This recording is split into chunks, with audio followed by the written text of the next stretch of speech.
Welcome to Piecing It Together with Annika and Ben. I am Ben.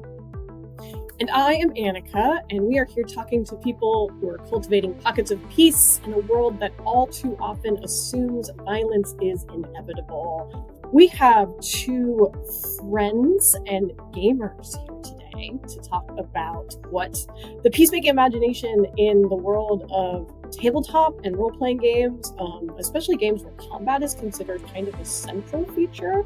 And I'm very excited to talk to them. Our guests are Reverend Aric, who is a Presbyterian minister and also someone who has been gaming longer than he has been doing ministry.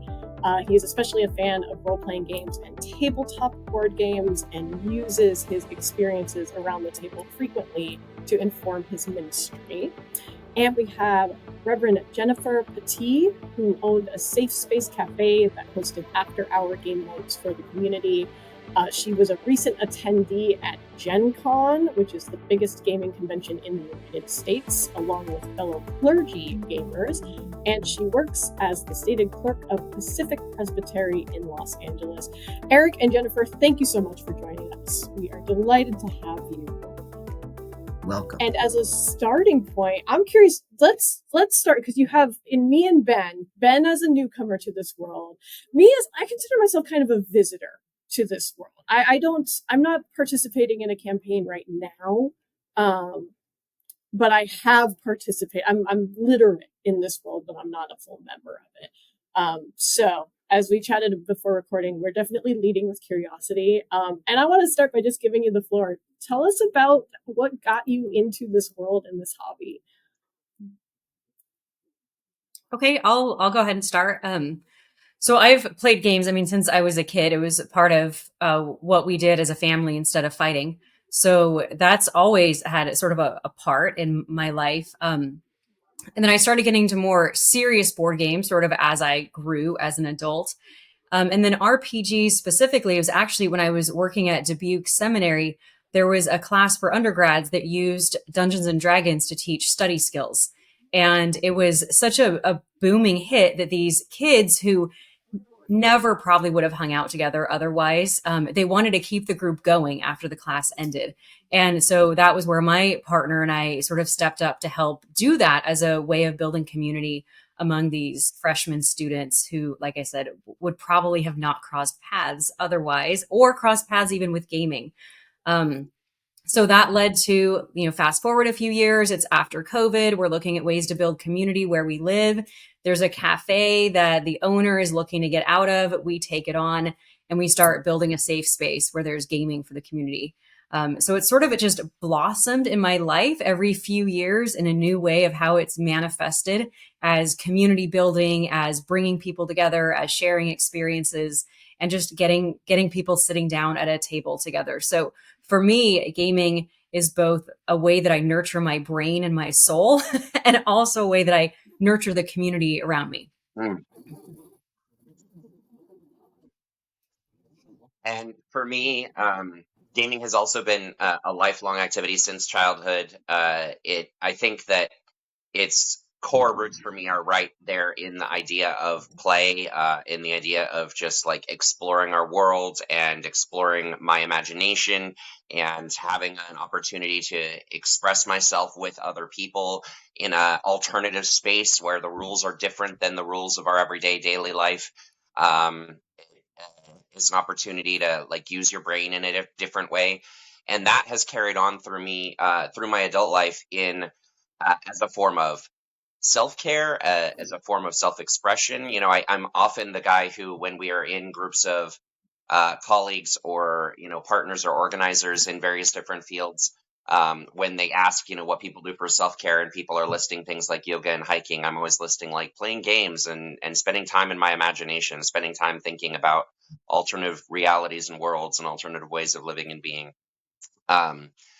which for me really informs like prefigurative aspects of organizing work I do, trying to imagine different worlds, trying to imagine different ways of being, and narratives that we craft through those different worlds, how we construct meaning, how we think about what what the purpose of a particular experience or role or community or event is. Um, and games sort of crystallize that and allow you to play around with it in a way that's safe, right? Like you can try different things out, and it's the stakes are low, the consequences are low, and it allows you to experiment with that. So it's created space where I've been able to make really good community, really good relationships with friends over the years, because we don't we play together because we have fun together. It makes us it gets us into an alternative frame of mind, which is really valuable for getting past inhibitions and insecurities that might keep us from developing deeper relationship. So, Annika, you mentioned I clearly have no frame of reference. I know nothing about this topic, which is why it's kind of fun for me to be here. You do, and so do you all. I mean, do you have similar experience? Has this been kind of a part of your reality for a long time? Um, yeah, I think I would, if I'm thinking about what's most meaningful to it about it for me, I think the community aspect is real. The first and only full campaign I participated in, um, it was when I was in seminary, and it was well timed because I was tired, tired of being a student and tired of reading and needing something different and creative to kind of drum some energy back up. Um, and it was a spouse of a classmate who I was friends with who had a friend who wanted to run a game and was like, "Hey, would you like to play?" And I said, "You'll have to teach me." And they said, "That's fine."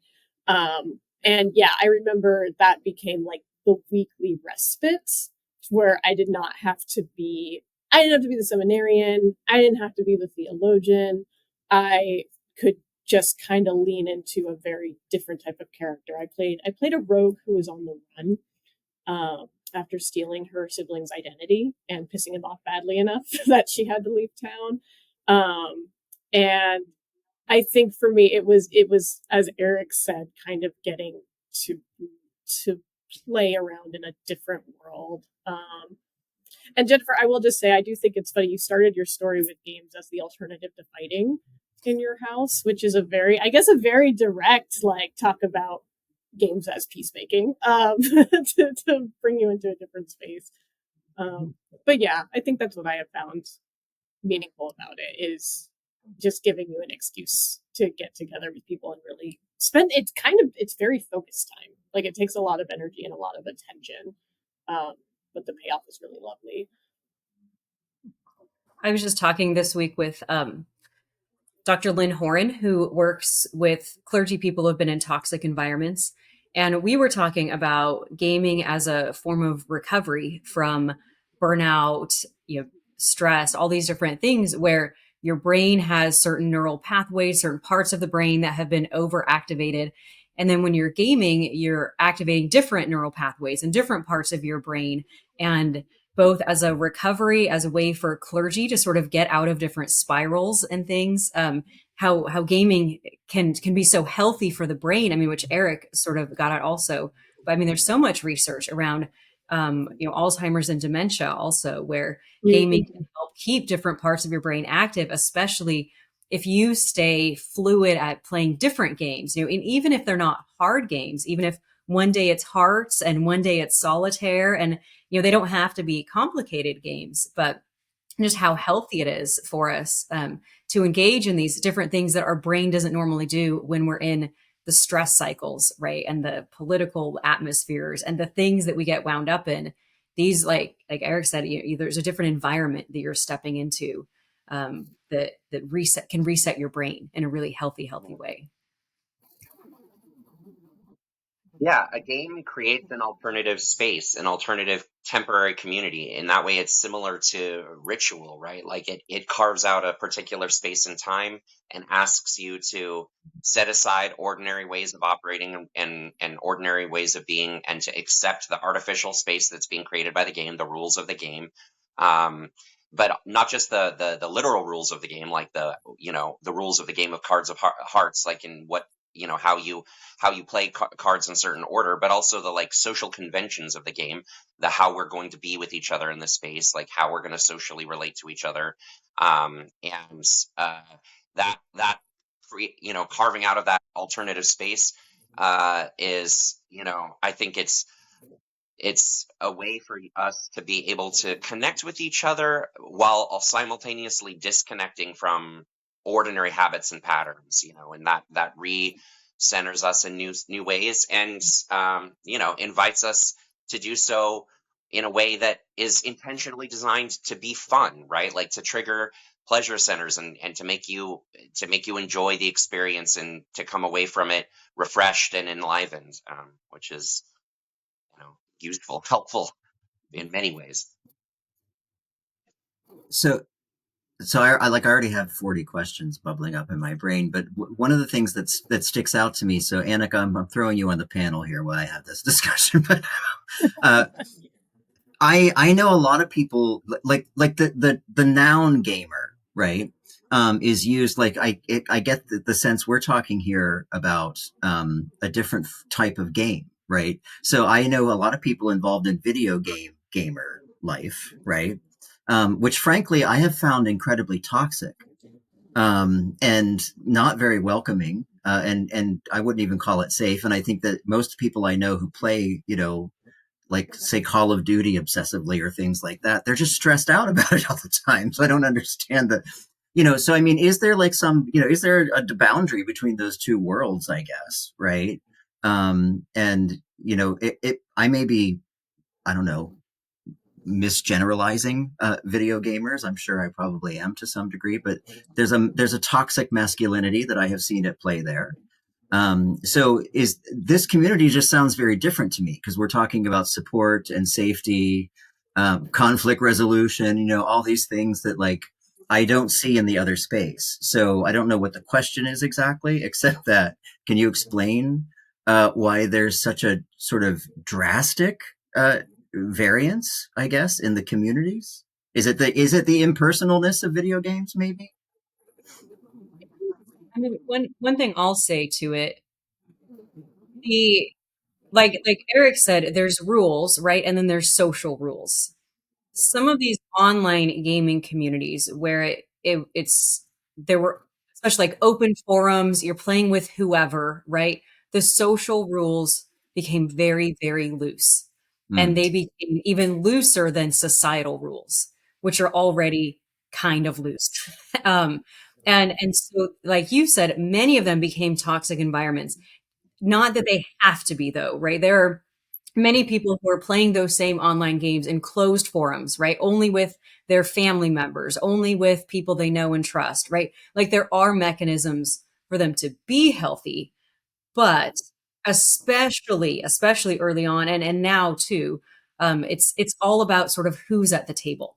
I mean, just like any sort of conversation, anything. It's sort of who's at the table and what are those understood social constructs. And and that's where I think it's not necessarily inherently in the method of the game. Because I can say like my partner and his dad play online games every week. And it is nothing like what you're picturing. It is lovely and delightful, and they're making silly voices, and it's just a card game, but it happens to have been adapted to be online so they can play over a distance, right? And it's building fellowship. It's lovely. It's not that, right? So I don't think it's as much about the method, the tool, the game as it is the social constructs around the method, the tool, and the game. Yeah. I mean, when we talk about games and gaming, we're talking about thousands and thousands of different kinds of games and thousands of therefore different kinds of subcultures and subcommunities attached to those different kinds of games. And there's wide variety among them. So any kind of attempt to say this is what gaming is like is going to inherently fall against the problem of generalization, sweeping generalizations being untrue inherently. Um, but at the same time, and at the same time, there's like narratives of wanting to claim uh, who gets to gatekeep, who gets to define what these identities are and what they mean, and so there's like it's in some ways parallel to arguments over the meaning or definition of Christianity in the public eye, and how it's often shaped by conservative evangelical dominant viewpoints, which overlook wide swaths of Christian history and narrative and progressive strains of Christianity that have always been part of the tradition, but aren't seen. They're not they're not useful for certain media narratives that want to highlight conflict or want to dramatize conflict. They're also not power seeking or public approval seeking in the same ways, and so they don't draw attention to themselves.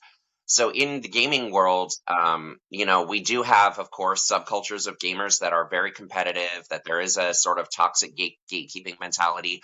Most of the games I play are like tabletop role-playing games, and there can be this mentality of among some men in the community who feel that they identify or they represent the true sort of like original form of the community, being having been bullied as children and growing up as gamers in the 70s and 80s and 90s, and feeling that people who come to the hobby later on who are younger and disproportionately more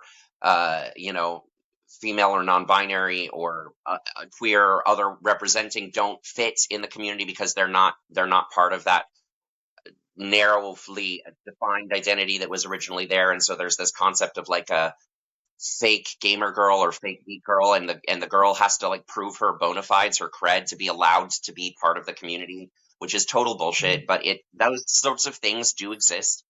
Toxic ways of being in the community definitely do exist. Um, and even among video gaming, the best-selling game in the world is Minecraft, which is a game where you build like Legos and you do whatever your imagination wants you to allow. And the next best-selling categories of games are things like Stardew Valley and indie games that are about farming and flirting with your neighbors and things like that. Like Call of Duty actually is overrepresented in the public media in terms of its actual popularity in the gaming sphere, and what that represents. And even people who play Call of Duty, and I have friends who play Call of Duty, like it's often just goofy. Like it's just silly. Like the people who are playing it more like Fortnite, where it's just like they're aiming for their emergent forms of gameplay where they're just trying to like see how many times they can get blown up by this grenade or something. They're not trying to like dominate and crush their friends. They're trying to find fun, silly, weird things they can make the game glitch out and do. So like play is always going to emerge in ways that I think tend toward the liberatory and the wholesome, even when it's steeped in cultures of competition and dominance. Yeah, I think a form of gaming we haven't mentioned yet is LARPing, Mm. live action role playing, which is can run the gamut. So I have a friend who just went away for a Mad Max LARPing weekend. So LARPing is where you dress up and you basically enact the game, right? You are the character in the game. I mean, so it brings in theater, it brings in motion, it brings in body, all of these things. And it can be any sort of subtopic, right? So you take Mad Max, that is this like dystopian theme, right? And you bring these grown humans together to act this out. And um, while it may inherently have some of that like violence and survival and things in the theme, still the acting it out together is we've come together to have this shared experience that, like earlier, Aric said, will stimulate the pleasure center of our brain, right? This we don't want this to be unpleasant for anyone. So there's just inherently some amount of it's going to lean towards the healthier um, because we want this shared experience to be good for us as individuals and hopefully for others too who are there. Speaking to just the culture of gaming, and is there a distinction? What is the distinction between the Wild West like multiplayer, video game, and like the tabletop game or the LARP? I think number one, just the difference between playing with a faceless stranger and playing with somebody who has like a name and a body across from you. I think that makes a huge difference in how people show up, because it's unnervingly easy to say nasty things to somebody who doesn't have a face or a body. It's much harder to say it across a table. So I think that can help. I also I think it's sometimes the world and culture of games gets criticized for being a space that's inherently patriarchal, and It can be, but I think that it's flowing the opposite way. I think the patriarchal values that just we're all kind of stewing in make their way into that world because we're bringing whatever experience we have into games. And the anecdote I can think of around this, we did a so Ben, it's common when you're about to start a role playing game with friends that you're going to be playing with in like a specific world for a long time to do what's called a zero session. And so that's just like you kind of get together and you just try to work out like what kind of story do we want to tell and what kind of tone do we want to set? Are we doing a very serious high fantasy game where all of our characters are taking this very seriously? Are we doing a parody where we're all out of place in this world on purpose? And so it's kind of a session where you really just get to mess around and decide what felt good and what didn't. And we were doing a zero session with my very first campaign, and it was a friend of mine, someone I know and someone I trust and someone I love, was playing a character who was like kind of an oaf, like a barbarian, so very big and powerful and clumsy and a little like mean on purpose. And in the zero session, as we were meeting each other in game, he had his character make a sexist remark to mine. Because in his mind, he's thinking, how do I communicate that this guy's a jerk? Oh, I know, like misogyny is pretty rude. I'm going to bring that in. I experienced it very differently than he did because for me, misogyny is not a fantasy reality. That's just part of my day to day. So it's not an escape for me the way it is for him. And so after the session, I had to tell him point blank, like, hey man, like I want to use this as an escape too. I don't want my gender to be on the table for nitpicking in this world. And he heard it and it never came up again. Like it was I don't think he as the player was being nasty. I think he was trying to communicate a way that he was playing a complicated character. But like my real world experience as a woman at the table was really affected by that. Well, in so, his yeah. real world brain thought of sexism first. Like Despite despite being in character yeah. or not, right? I mean, that was sort of the thing that bubbled to the top. So yeah. So I think a lot of the like the tension points that Aric and Jennifer named around like the sexism and the gatekeeping is like some of it is just like it's the culture where it's steeped in coming into play. I'm curious, and this is the piece I really want to talk to Jennifer and Aric about too. Like a lot of role-playing games especially, but even a lot of tabletop games kind of have like combat, like violent conflict as a core mechanic, as the thing driving the game. And this podcast is for folks that we kind of consider peacemakers, folks who are trying to bring down the amount of violence in the real world. And also we because we're making it with a ministerial group, we get a lot of ministers. Everyone on this call has reverend in front of their name, I believe. And I'm curious, like, how do you, as folks who are committed to peace in your real world lived experience, how do you engage the violence and the combat at the table? I mean, I think we all need to process, right? Like what's happening in the world, whether it's in the present, the past, or what could be coming, right? And when we sit down at a table with some shared social expectations, allowing our brains and ourselves to react and process, even if it is a violent theme, or there is combat or things, I think it's a healthy way of engaging in what already exists in our world, unfortunately, but a way that, like we've talked about, can be a safer space to do that. I've had conversations with people. I mean, similar to what you said with the gender thing.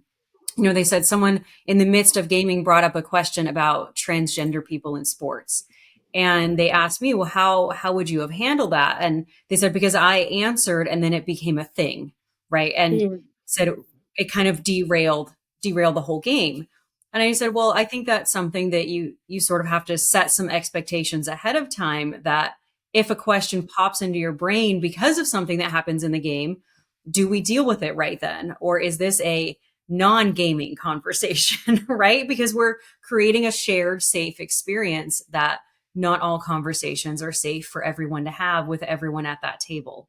And so I think that some of it is that we can process some of the dirtiness, or we can at least build trust that even outside the game, we can process the dirtiness of life with the same people.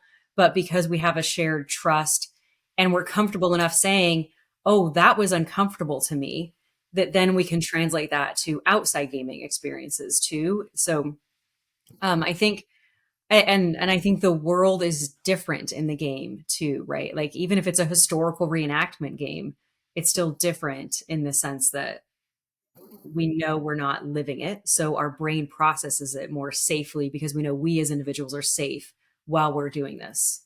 So that's So sort of my take on it. it kind of occurs to me because like Annika and I kind of devoted these two recordings in October to, I guess, communities we don't normally talk to, right? And so we've talked to horror fans, which is very much my home, and I'm very comfortable there, right? But what I kind of hear as we talk through this, right? Because with horror communities, I think there's a finite list of things that are being processed. Like I think horror films process very certain particular things, right? And one of them being violence, right? And one of them being, fear and, those kinds of things. You're now talking about communities of people who are kind of coming to the table without a finite list of things, right, that they're processing. So it's a multitude of things, right? Like, because I do think that like horror attracts particular things, like particular things that we're dealing with, right?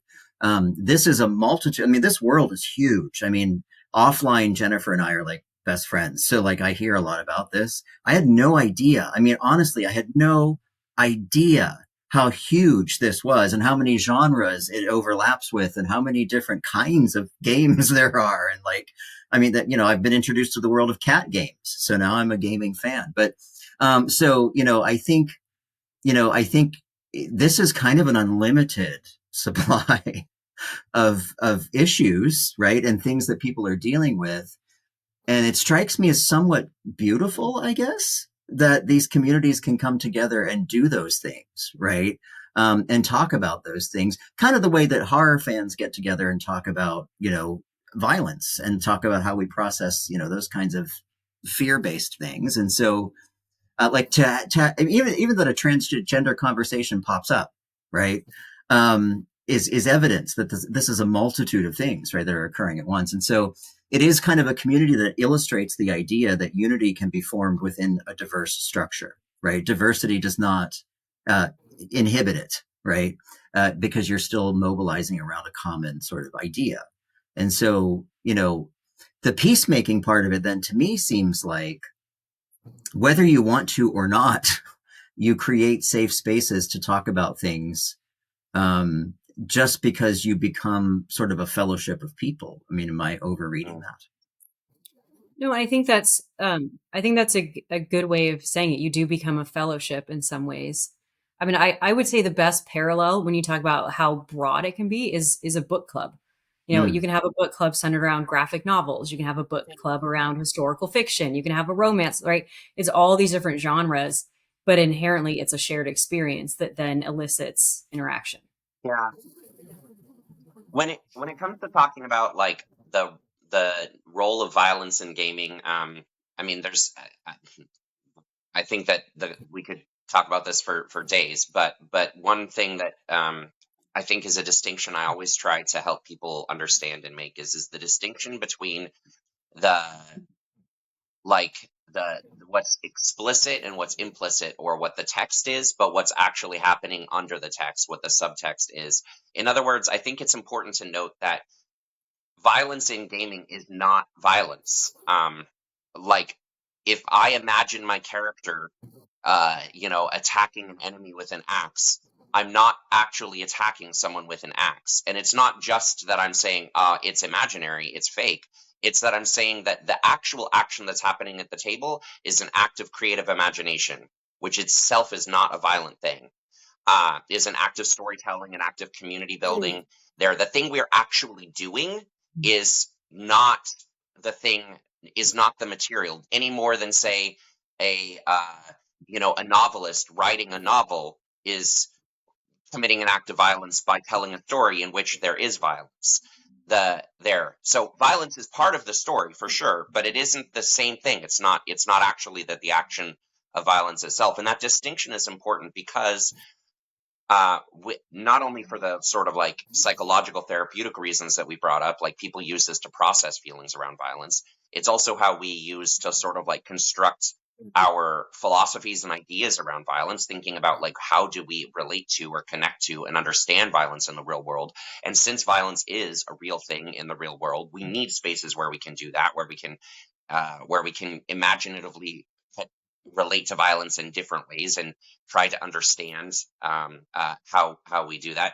But even outside sort of like more sort of like therapeutic modes of how that functions, I think there's a way in which inherently a community that is trying to create a shared social experience that is eusocial, that is positive, that is building a communal you know rapport between people, a shared narrative of meaning and all of that, is it itself inherently anti-violent. Like it's even if the story involves violence, it's non-violent in that what it's doing is building fellowship among the people in a way that is designed to create harmony among them. Um, and games also, I think often it may get exaggerated. I mean, it depends. Some games are really centered on violence, but even in a game like D&D, where like the core stories that people often tell are a story of a group of heroes going out and killing monsters and getting treasure and gaining power, and they're like where violence is going to be a significant portion of the gameplay. I think that it often gets exaggerated how like the violence is the meaning or point of the story. It's more like saying that the violence is actually just sort of like the the thing that is the boat, the thing that carries you. But the actual meaning and point of the story in D&D most of the time is the sort of like madcap, ridiculous adventures these people get into in the silly and unpredictable ways they behave with each other and with their world around them. The NPCs, the non-player characters they interact with, the ways that they gain in uh, power, but also understanding of self and who they become as a group of people together. Like the thing that is often remembered or that is carried away from the story by the players isn't actions of violence, but it's stories of like self-revelation and becoming, like how cool my character became, who I became in that story, how we related to each other.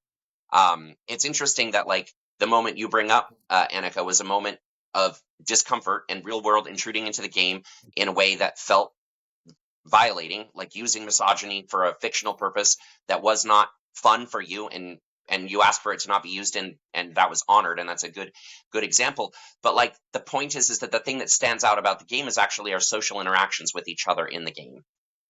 um Sure. We've talked, I mean, a lot here about role-playing games like D&D, but there's also all the thousands of like sort of the one-off games, the games that only take 10 to 20 minutes, right? And so we're part of a gaming group that meets at a Denny's every Wednesday, and you have no idea who will be there. You have no idea what people will bring. You have You a show up. Denny's? Yeah, right. At Denny's, yes. But you don't know what your night's going to hold, but you're going to have a good time, right? And even just in that someone who's new to town and can do a quick search on the internet for a local gaming group, and they know they can probably show up and it'll be safe for them, is an amazing, like you said, but a beautiful thing in this world where else is there a group? I mean, maybe a running group. You might also have some like this understanding of what's going to happen there, I mean, different things, but that you can show up, be among people if you want to get out of your house and not feel alone, and know that probably you're going to have a good evening, right? And I mean, I watch these groups. I've gone to them in many cities because it's fascinating to me, the social construct of gaming. and to see how within them they'll organize into groups. Okay, what mood is everybody in? Who wants to play a harder game? Who wants an easier one? And then even, someone shows up and you're already in groups of four, and how they'll quickly realign to include that person. I mean, how many situations do we see such an inclusive spirit that suddenly everyone will stop what they're doing, change their plans within a minute, and now embrace that person, even if no one's ever met them, or even if they have, or whatever. And it's just such a healthy community that way, that in the church, outside the church, we could learn so much from, about how we give people space at the table. Yeah, I do think. Oh, go ahead, Aric. What you think? Yeah, and what Jennifer's saying about how the community actually behaves, like the social conventions around the game and how they include people and things like that, to me gets to this point of what I'm talking about. Like, what's the like on the surface of the narrative? What's explicit about the game? The game might be trick taking. It might be a zero sum. I'm trying to win this card game. I'm trying to beat you and get more points than you. But the actual experience of playing the game is an experience of laughing and telling stories to each other about our lives and sharing a little bit about what stressed us out in the day and buying each other drinks. And, like the actual experience of playing the game is an experience of building camaraderie, even as maybe the rules of the game are about me, destroying you with my tactics and strategies. And the, and I think this is parallel to the way that we often mistake visible, explicit violence for the whole story of violence and miss the structural violence that underlies it all. So, for example, I live in Portland, Oregon, which is right now in the news for a variety of dumb reasons, and the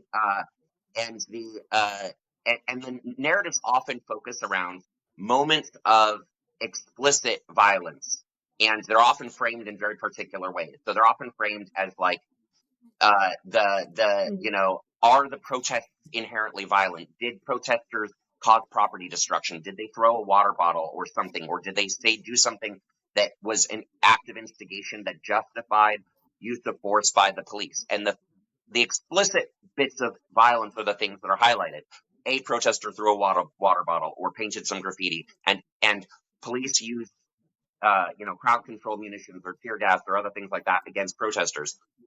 But what's missing in the analysis is the structural underlying violence of the reality of a group of largely disarmed, chaotic, playful people who mostly spend their time singing songs, dressing in funny costumes, distributing food to houseless people, checking in on each other, making sure they're okay, getting each other rides home, providing free medical care. All of this stuff is happening in the protest environment, all of which is inherently anti-violent behavior, pro-social, caring behavior, which is the dominant actual expression of what it's like to be in the protest as a protester, doesn't get described. Meanwhile, the structural violence of institutions that are literally built with walls and razor wire, and people are armed in vests and guns and things like that, and stoked to believe, to have an insider outsider, us them violent mentality.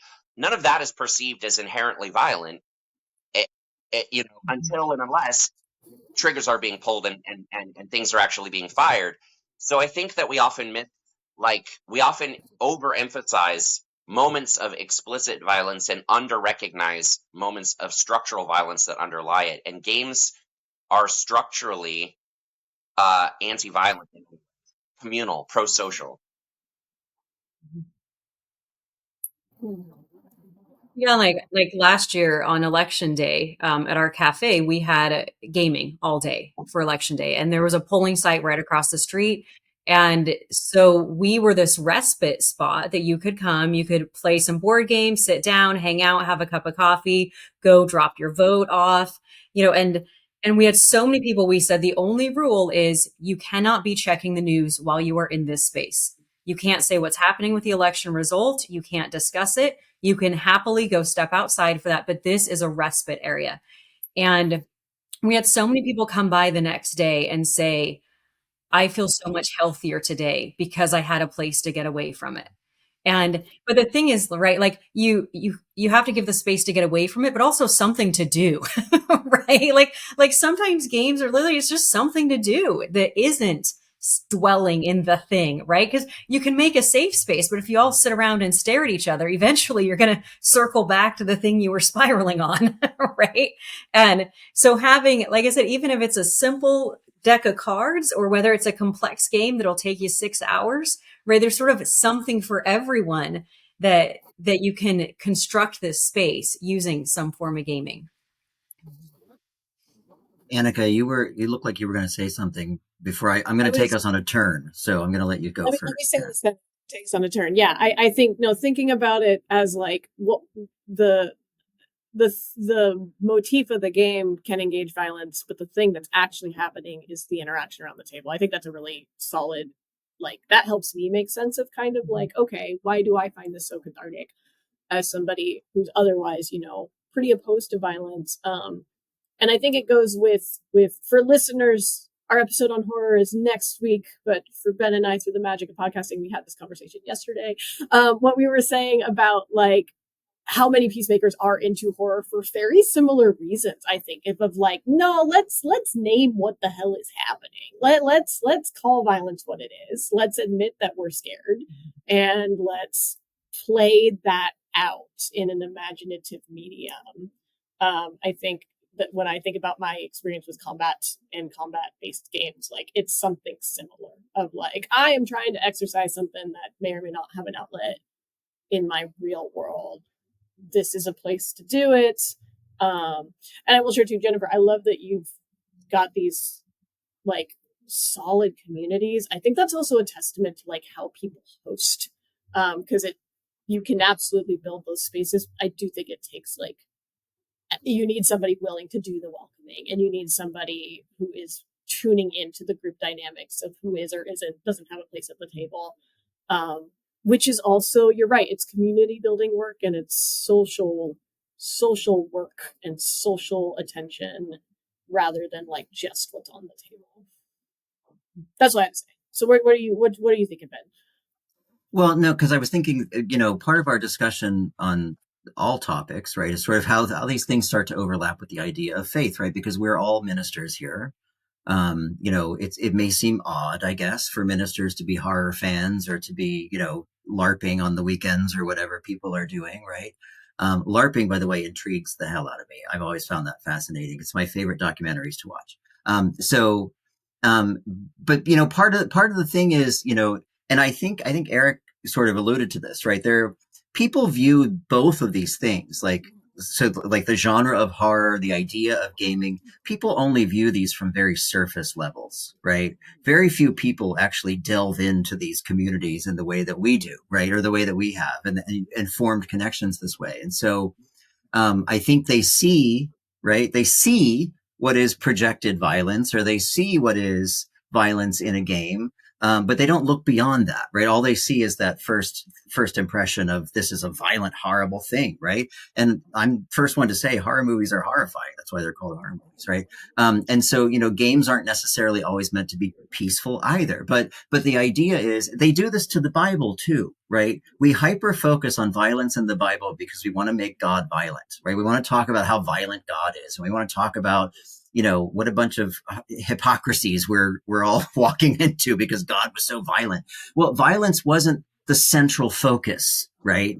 Just like it's not really the central focus of a game or even a film. I mean, the actual acts of violence on film are not as lengthy as people think they are. But the violence exists because it exists in reality, right? Violence is a human thing, right? It exists in our world. It's existed since we got kicked out of the garden, right?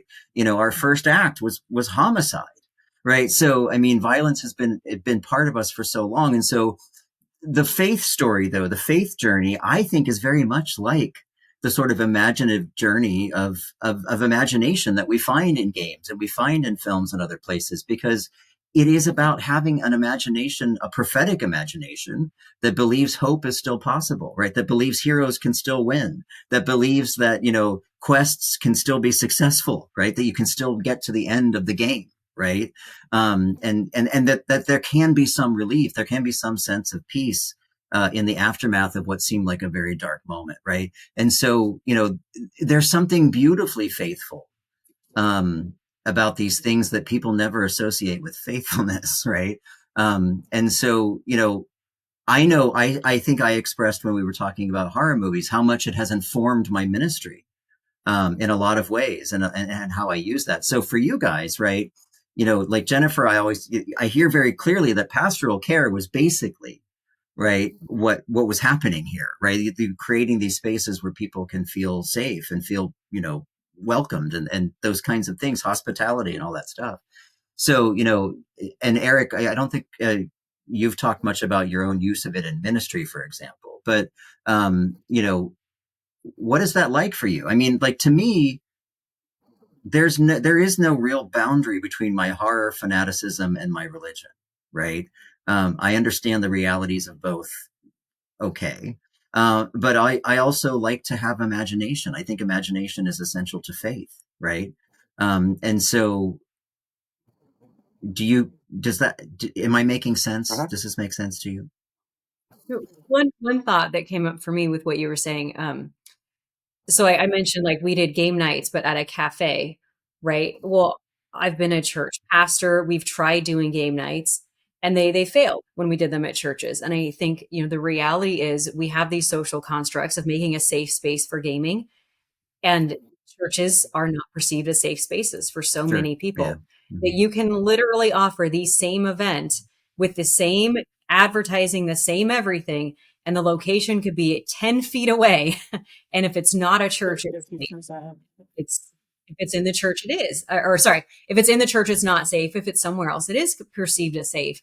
And I think that's a thing with all things, right? But that we in the church as church leaders really need to start being a lot more aware of that we can go engage in these things outside our buildings, and it's a whole different experience for people, and we cannot force that within our own buildings because they are perceived as places of violence and of being Mm. unsafe, and the social constructs are dictated by something outside of the gaming community, right? They can't feel safe bringing the social constructs that are in the gaming community into a building with already such heavy overarching social constructs. They can't coexist safely. And I think that's a big takeaway for ministers, for people that are saying, oh, let's just start this at our church then. And it's like, that's not the same thing. It's Right. not the same to just do it in the church. Yeah, I shared some of that same experience, Jennifer, of having trying to bring gaming and play into the church and having it not be successful. I think for two reasons. For the one reason you mentioned, which I think is very true about people not feeling safe coming into church space as a place where they're authentically allowed to play.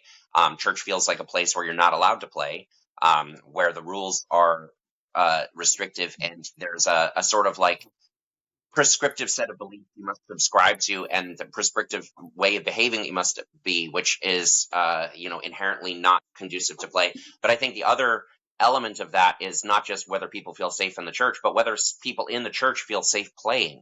Like, I think the thing about games is and the thing Mm. about a game, a space that's designed or intended around play, is that you can't allow the play to be secondary to other things. The moment it has to serve some other narrative, the moment the play has to be subverted for the purpose of a particular doctrinal set of beliefs or a particular outcome, it's no longer play, right? Play has to be free. Play has to be allowed to be able to just go where it wants to be and be playful.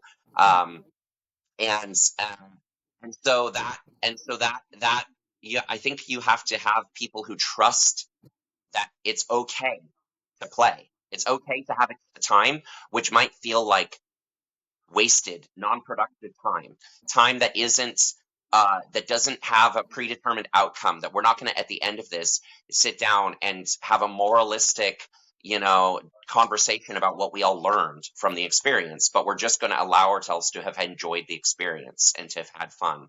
And that, even though I'm here telling you all of the things I find morally beneficial about gaming and beautiful about gaming, that those things can't be forced. They have to just be allowed to be in the space. You can't set out to say you must all now become better, more compassionate, more social beings through the process of playing this game with each other.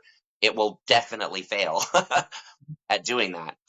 So if gaming brought into the church, I found mostly unsuccessful. Where I have found it, what I have found where ministry and gaming have connected for me powerfully is in two ways. One, I do find it possible to bring people out of the church into gaming spaces and have that be fruitful.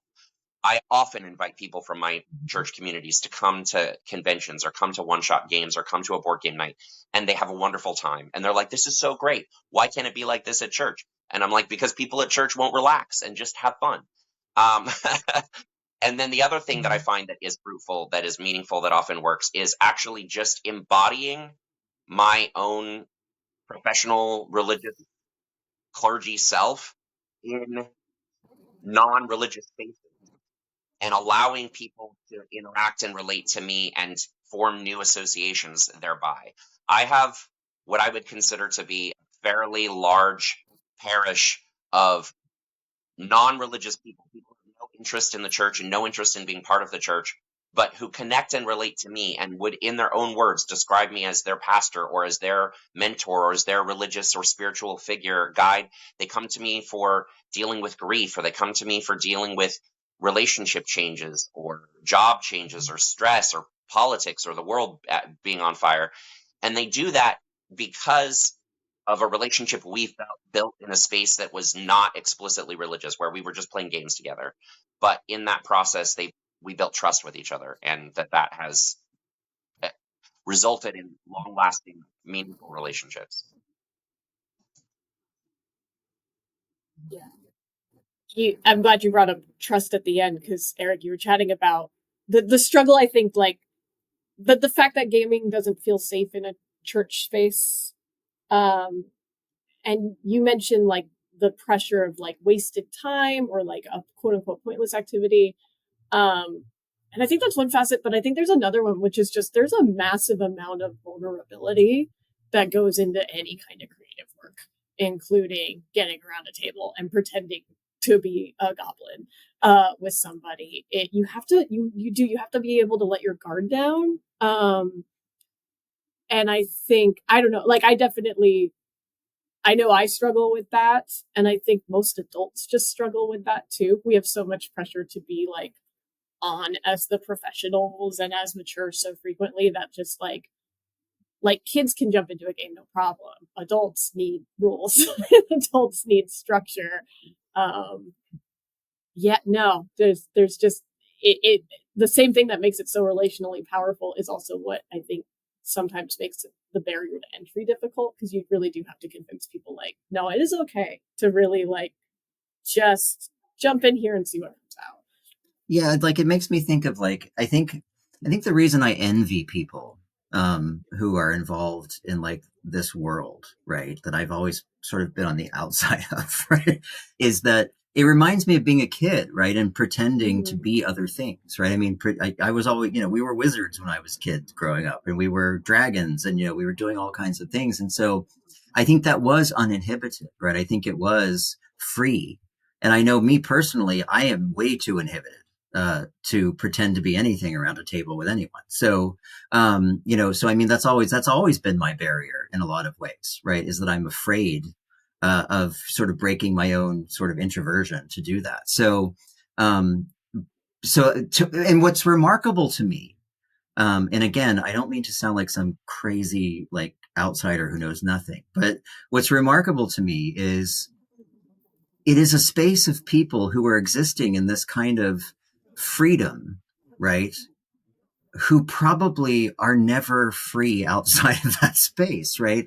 I mean, people who are socially awkward, people who are neurodivergent, right? People who are sort of from this variety of different communities, people of varying queerness, people of, you know, all kinds of different identities. And, you know, all of it a recipe for being less involved with other human beings, right? And instead you find these spaces where people are really being free, right? In ways that, you know, I think are I envy, right? I mean, that kind of freedom. And so I think that's a beautiful thing. And I mean, I think the reason that I see so much, and I think that this can't happen in church, because churches are synonymous with inhibition. I mean, that's kind of the whole thing, right? And so there is this idea that you have to behave a certain way and act a certain way and, you know, do that kind of stuff. So, I'm a gay man in a church. I never feel comfortable in them anyway. So, but to find the spaces outside the church and to have people from church gravitate to those spaces, right? I think it's because they're craving what the church is actually supposed to be, right? Which is a place of liberation, a place of freedom, a place of uninhibited self-expression, a place where people can, be and say whatever, right? And so I don't know I don't know that we can ever turn that boat around necessarily. But I would like to think that, at least those of us from these worlds, right, would start to see that maybe this is the model the church needs to look more closely at, right? The idea that, not that we need to go out and do it because the people who don't want to be proselytized to and all that stuff. But I mean, what is it that people are finding there that they're not finding here, right? That we're probably preaching every Sunday, but people aren't finding it, right? When I think, like I mentioned, I went to Gen Con. So it's the biggest gaming convention in the United States. 80,000 people attended this year, and it was like being in a utopia. I mean, I won't gloss over that. Yes, it is more white and male than I would hope a diverse space would be. But even with that, they offer scholarships for people of color. They had a sensory room where if you were getting overstimulated, you could go and it was quiet.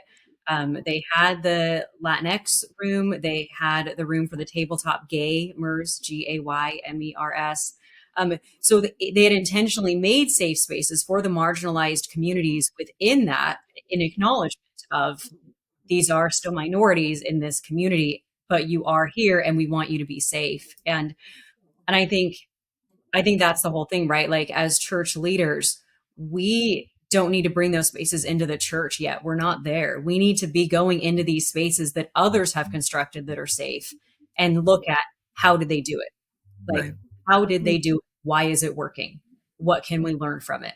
And and we need to do that for like a decade at least to try to really learn about it. Not we go once and then we bring it back to our church because that's not And I enough. suspect, I suspect you're going to learn a lot of Jesus-y stuff if you do that.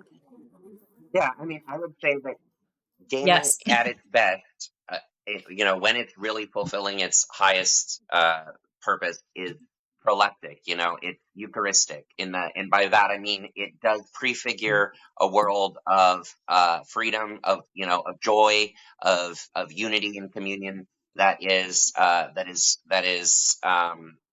breaks down barriers and enables connections and relationships that otherwise would have seemed impossible, that previously would have seemed impossible. Um, and so, yeah, there is definitely that element, and like anything that's like that, it can't be bottled. It can't be reduced to a formula and captured and then replicated. You can't just take it. It's not a product.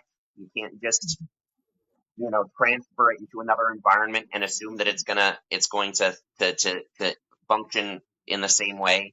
Um, so instead of asking pastors or church members to go and then like take notes and then go back to your church and try and replicate that, I would just say accept the invitation that's already being made to you to come and play and come play and just just experience the play and see what you gain and learn in the process of playing with others.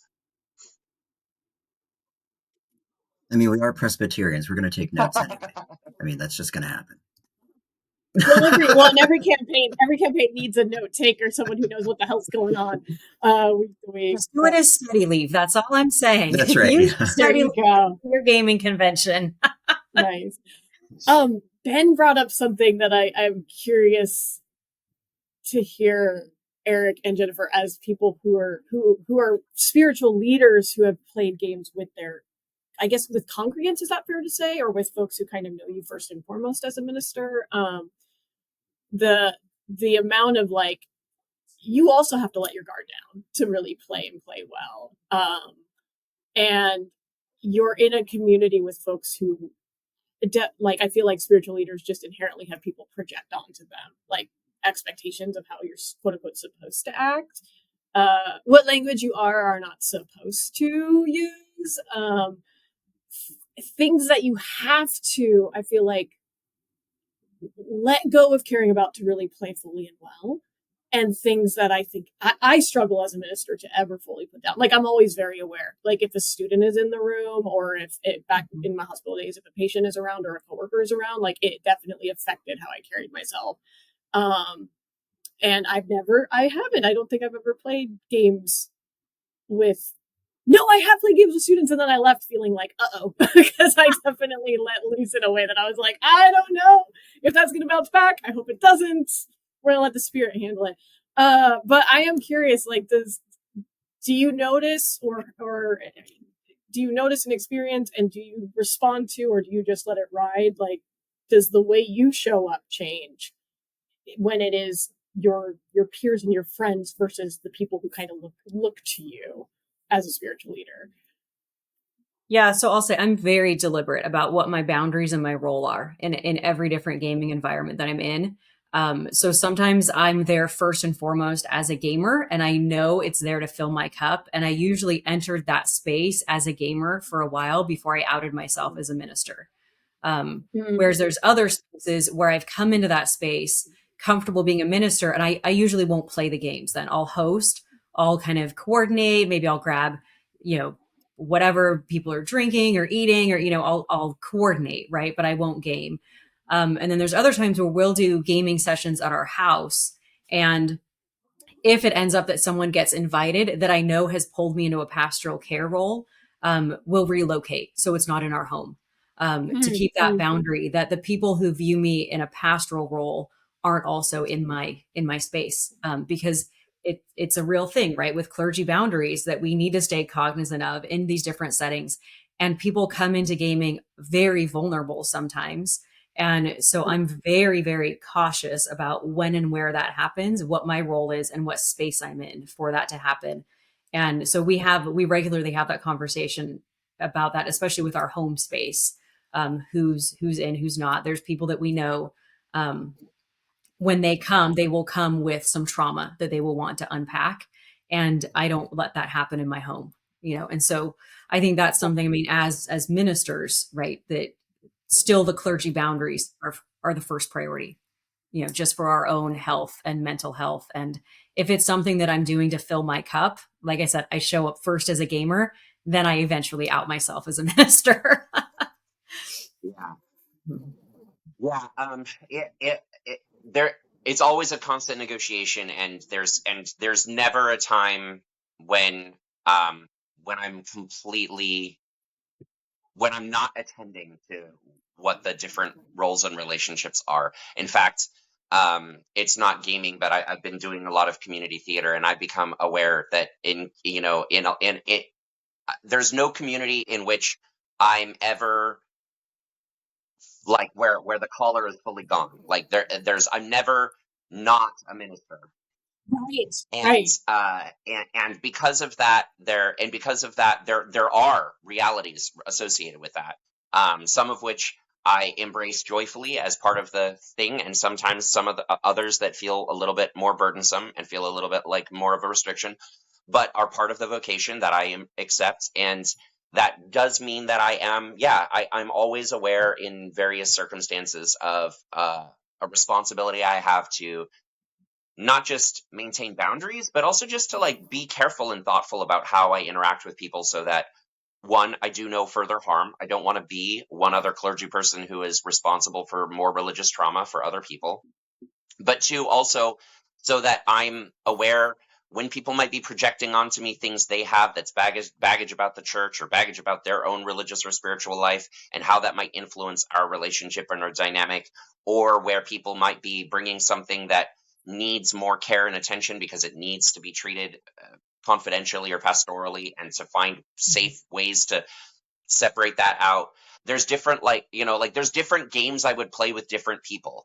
Like, I would probably feel comfortable breaking out a deck of cards and playing, hearts or canasta or something with just about anyone.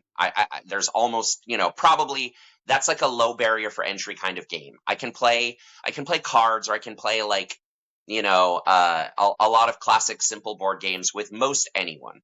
But if the game is going to involve more like role playing or narrative storytelling, or we're going to start to get into like or it's a game with a lot of high conflict where it's like a really intense strategy game and there's potential for people to have feelings hurt over conflict and things like that, then I'm much more selective about who I will play those kinds of games with and who's at the table with me. And I think anytime you sit down for a game, uh, even if you don't discuss it, although it's great if it's discussed explicitly, there is a kind of social contract you want to ensure is in place. You want to be sure that everyone who's sitting down to this game, that we have agreed to certain things about who we are going to be and how we are going to be with each other. In a role-playing game, we often do that explicitly, like you said, in a session zero. I often, when I start a role-playing game, lay out what I call safety tools, or what are called safety tools, where I tell people, here's the boundaries we're going to keep. We're not going to have any content related to like sexual assault or violence. We're not gonna have any harm for children or animals or things in our story. Even if there's violence, there won't be certain kinds of violence. Or and other people will bring what their boundaries are. They'll say, I don't want this or that in the game. And they'll tell me what their boundaries are, and I'll make sure as a storyteller and as a GM that I don't include those things. But then also I'll put like an X card or some other tool in the center of the table, and I'll say, if anything does come up that we didn't discuss or that crosses a boundary for you, you can just say stop anytime, and we'll revise and we'll make sure that because the game's fundamental goal is to be fun. And so if at any point behavior at the table or elements of the game are inhibiting or diminishing our collective fun, then the game is failing at its job. So we're trying to make sure that those things don't intrude in ways that harm the game.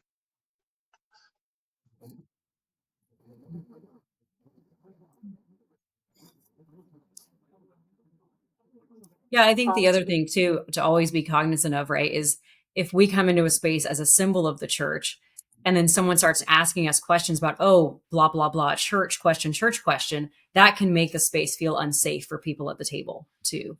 Right. And so even wearing that minister collar, if other people are trying to engage during a game or something, and I'll often just stop that too, that bringing the church into a gaming space can dampen it, can tarnish the experience for people. Yeah.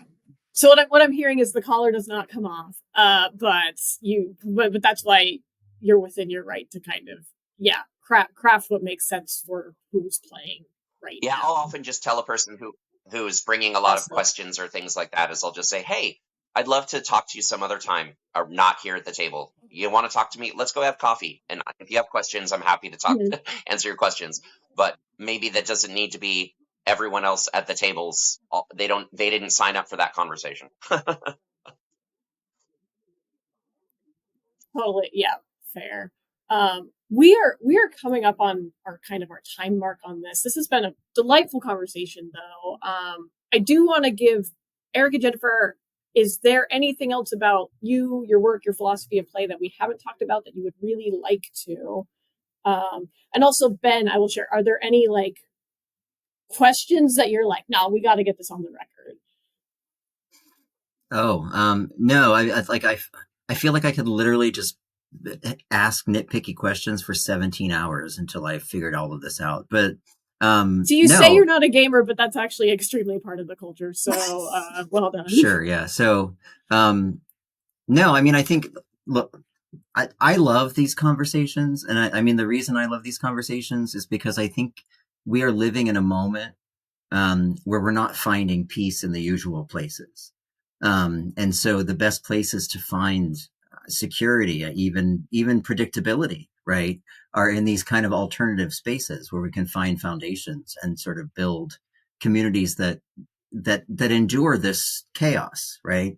And so I feel like it's the church's responsibility to understand that, and to understand, if we're not creating that, why, right? And what are we doing this for? So, I think we're in a moment where we need to encourage people to look for peace in unusual places, because a lot of the structures and systems are failing us right now that were supposed to provide us with stability and predictability. And so it's these kinds of communities, I think, that we end up turning to, even in dystopia, right? So no, I just thank you both for being here. I feel very confused and very curious, and so I think that's the exact way I'm supposed to be when this is done. Yeah, I think the last thing I would just say is I can't emphasize enough how healing it can be for church leaders and their brains, whether it's Words with Friends, whether it's Candy Crush, whether it is a tabletop game, um, to be doing these things with our brains to help us make it through this season that we're in right now. Uh, this is going to be a demanding, it already is, but it's a demanding season for people in ministry and church leaders. And so um, these little breaths of self care, whether it's just a few minutes or it's a day of something. I think a lot of people have some connection with gaming, whether it's from their childhood, their older age, whether it is just Words with Friends. Do those things, right? It's a form of self care that's easily accessible, and is good for your brain and your Mhm. ministry. And if I wanted to leave with one thought, I would say, as it comes to peacemaking, uh, I've my entire life and career considered myself a pacifist, someone committed to nonviolence, someone who's committed to trying to make the world a more peaceful place. But I think that a pitfall, a trap people often fall into when thinking about peacemaking, is a kind of shallow peace as just the absence of conflict. Peace is just the absence of any form of challenge Mm. or division, where Sure. peace is just more like tranquility. And gaming is a good antidote to that, because gaming inherently sets sort of like conflict and challenge and things at the heart, but is done in a way that reminds us that these things also lead to fun and joy and freedom in various ways. I don't know about you, but I can't imagine a paradise. I can't imagine, an eschaton in which there's no play, in which there's not fun and games. I don't want to live in that eschaton, whatever that is, if there isn't going to be an opportunity for us to use our imaginations and to playfully be with each other.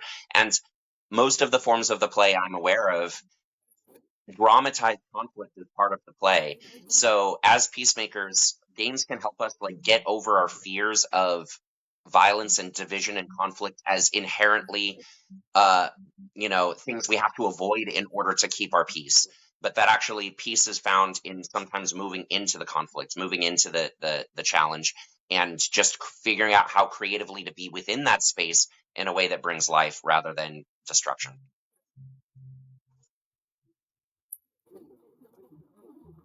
Amen and amen.